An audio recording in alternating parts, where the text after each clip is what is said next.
Zeo and Enas.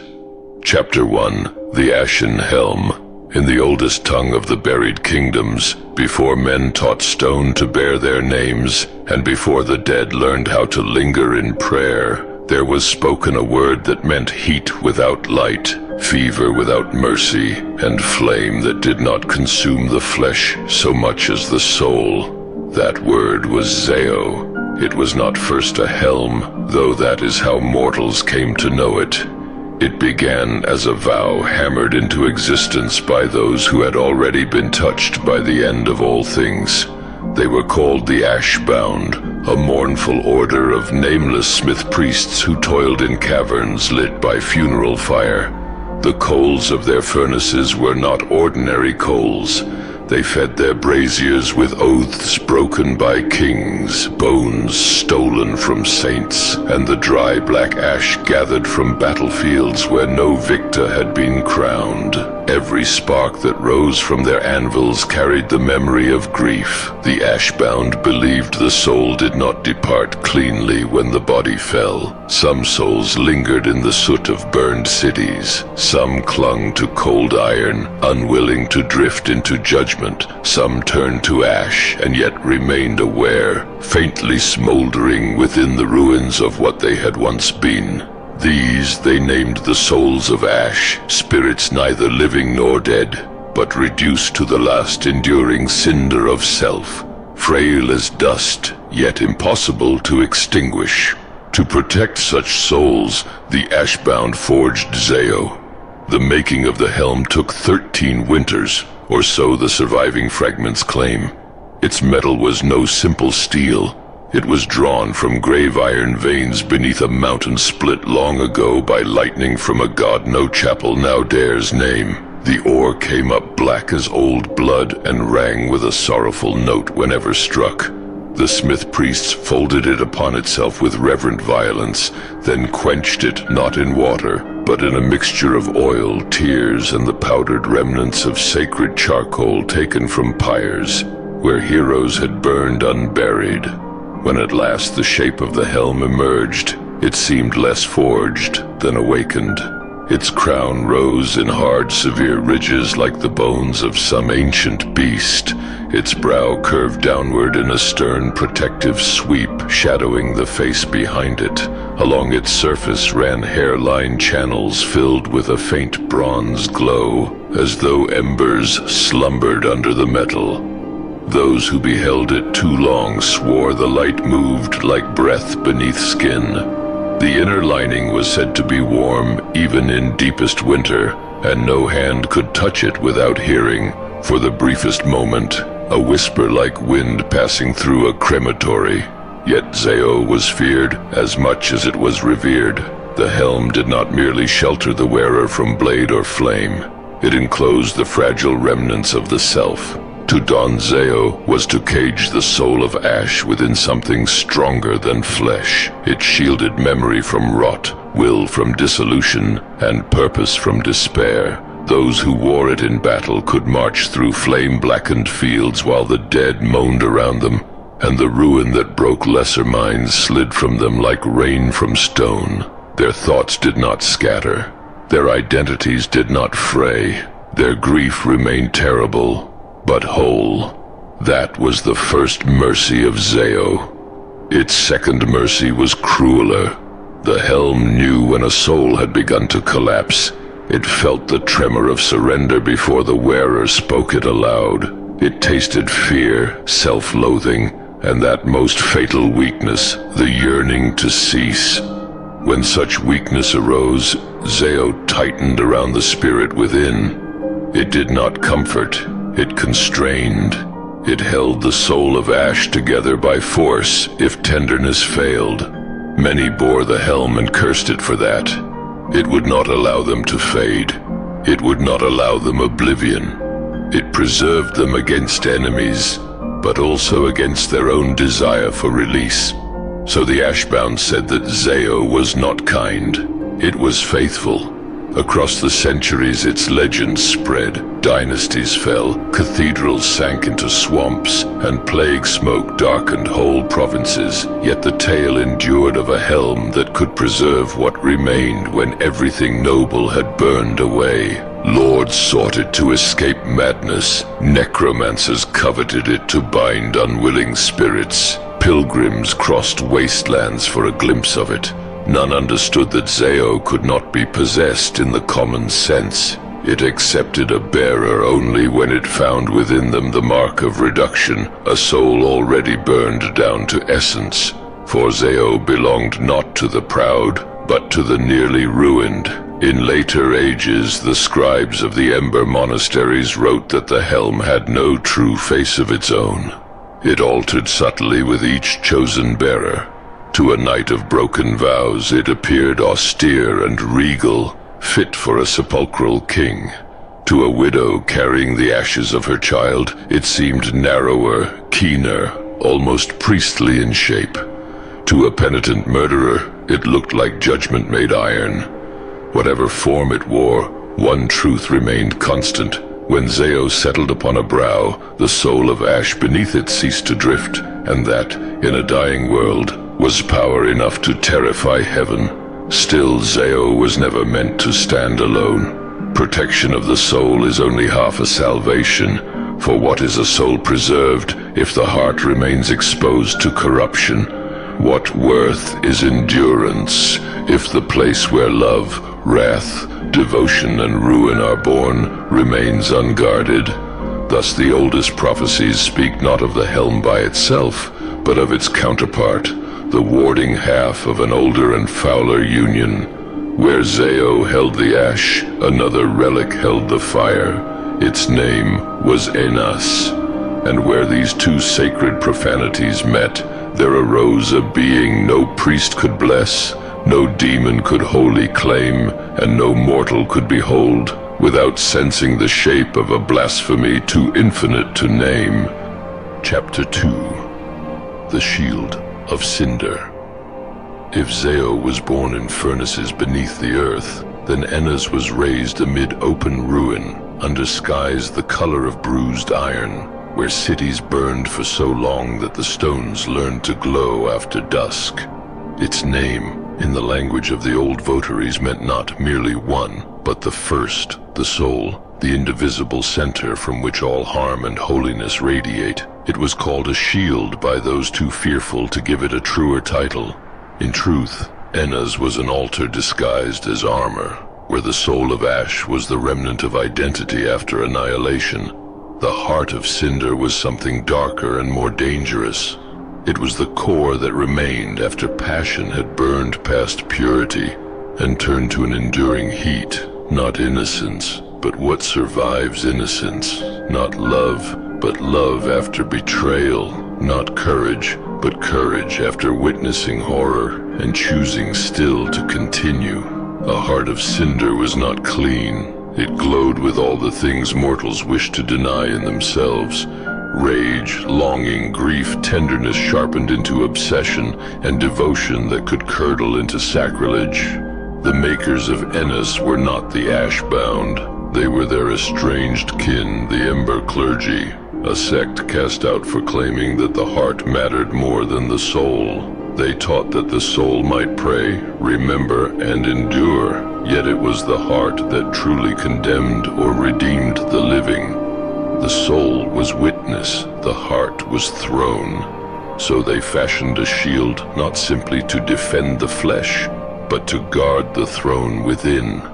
The great disk of Enas was forged from red gold metal dredged from the bed of a river that had once run clear, but had turned black after 100,000 bodies choked its current. The ore shimmered as though lit from within by embers sealed beneath glass. Into its face the clerics inscribed concentric circles of script so ancient and forbidden that later scribes scraped their own eyes bloody rather than finish copying them. At its center there lay no boss of common design, but a hollow chamber veiled by a lattice of iron thorns. Within that chamber rested a coal that never died. No one knows where that first cinder came from. Some said it was stolen from the pyre of a fallen angel. Some claimed it had been bitten from the furnace of the world at creation. A few whispered that it was not a cinder at all, but the condensed ruin of a god's last regret.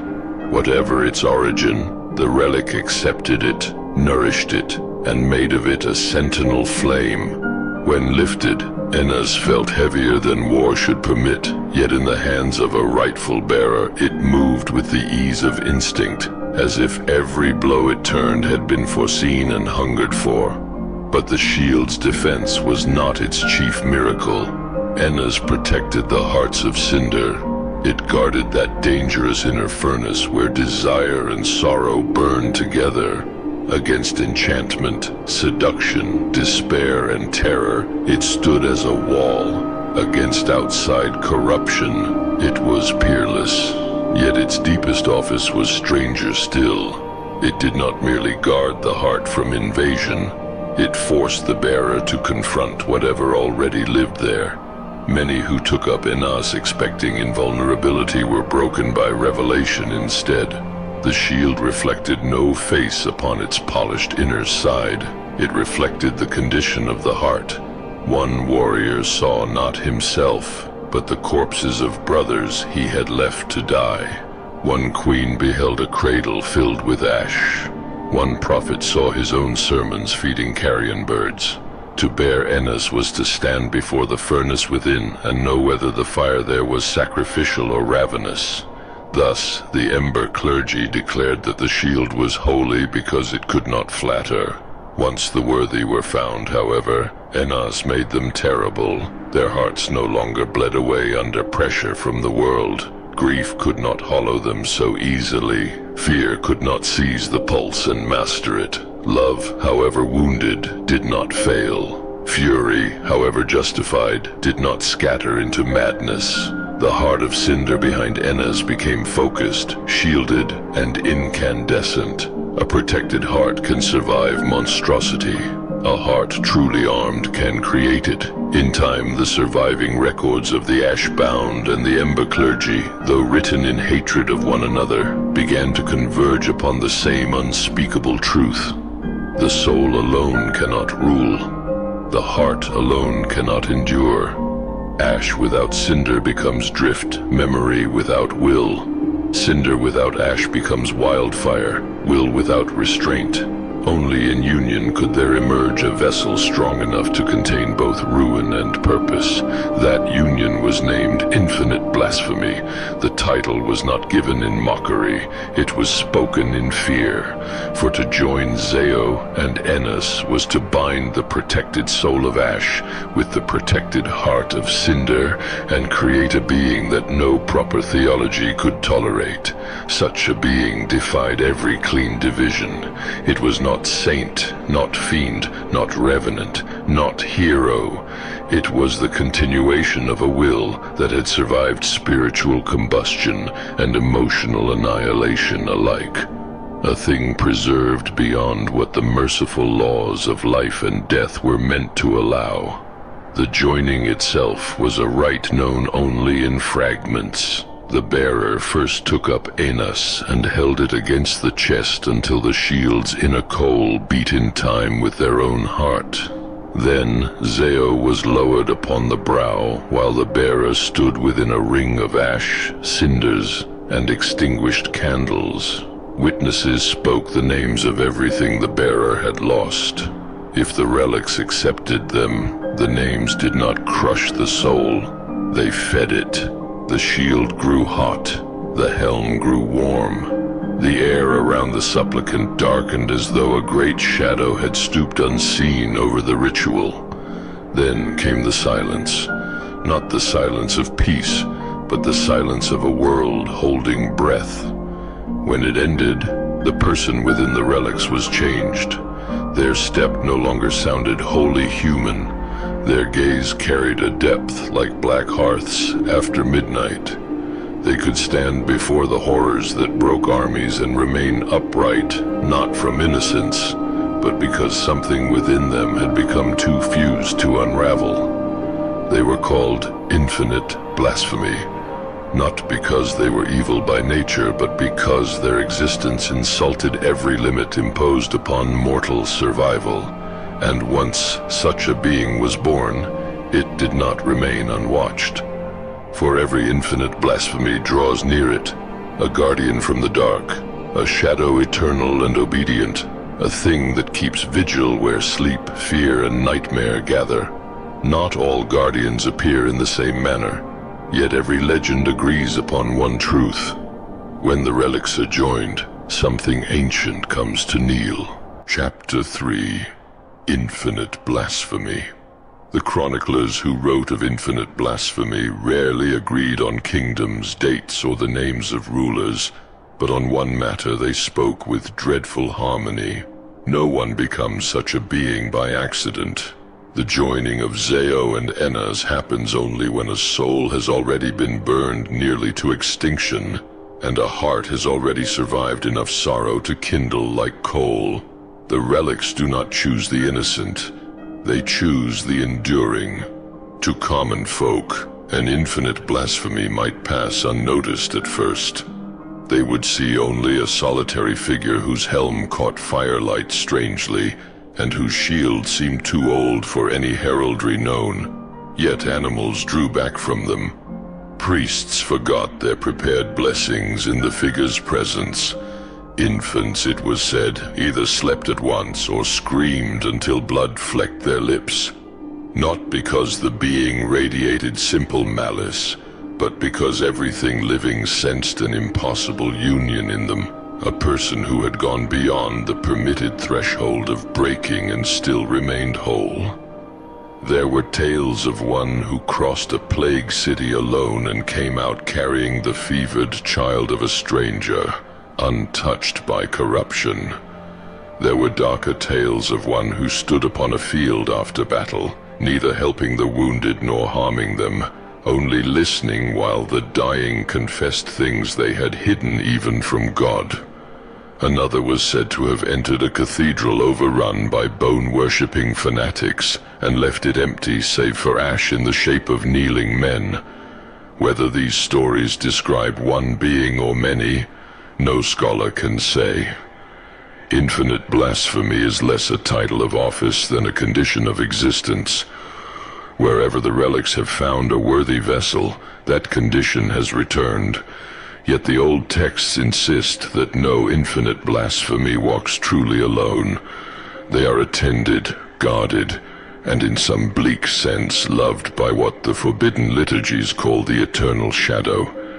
Its nature is debated by necromancers and monastics alike. Some believe it is drawn from the bearer's own discarded terror, given shape and loyalty.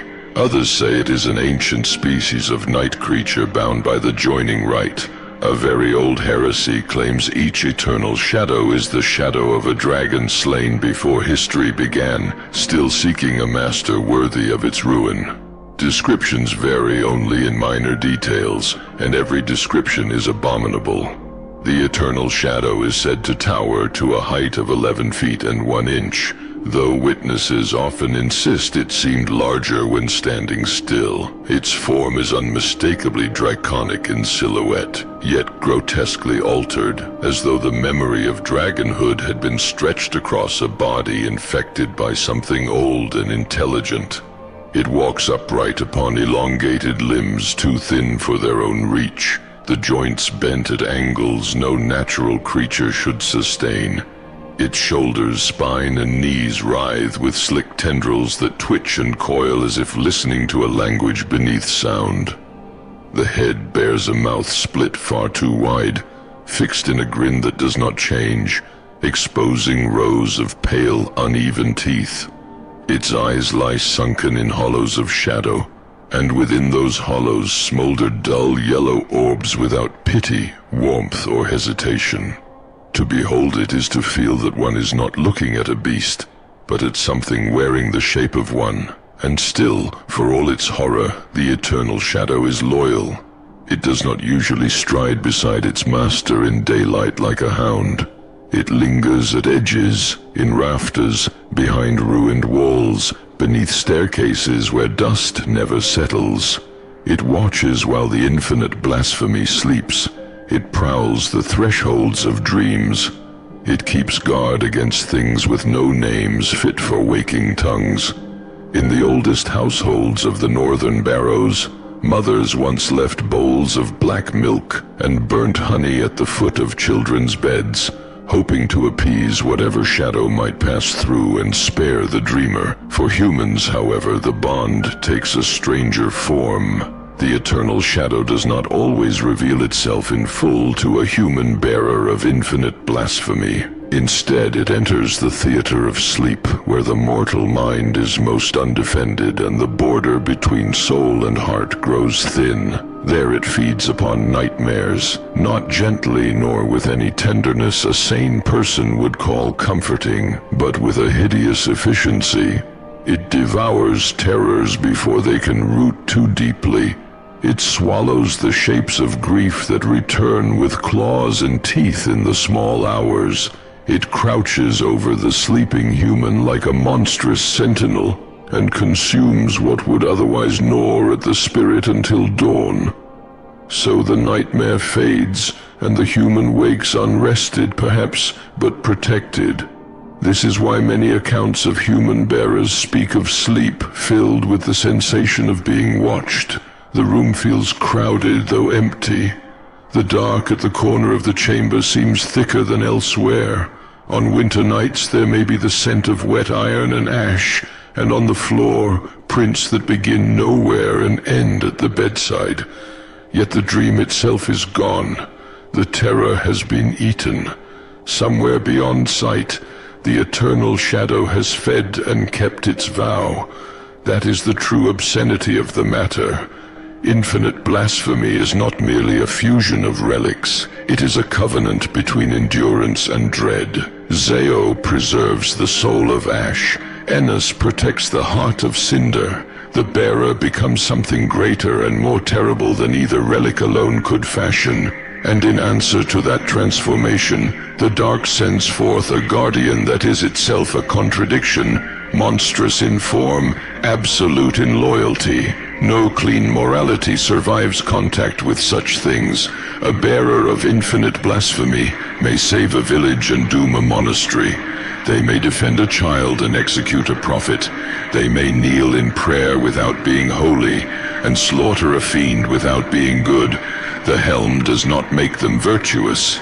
The shield does not make them just. Together they make them enduring, and endurance is often mistaken for righteousness by those desperate to be protected. But those who study the relics most closely know better. They know that Zeo is the helm that protects the souls of ash.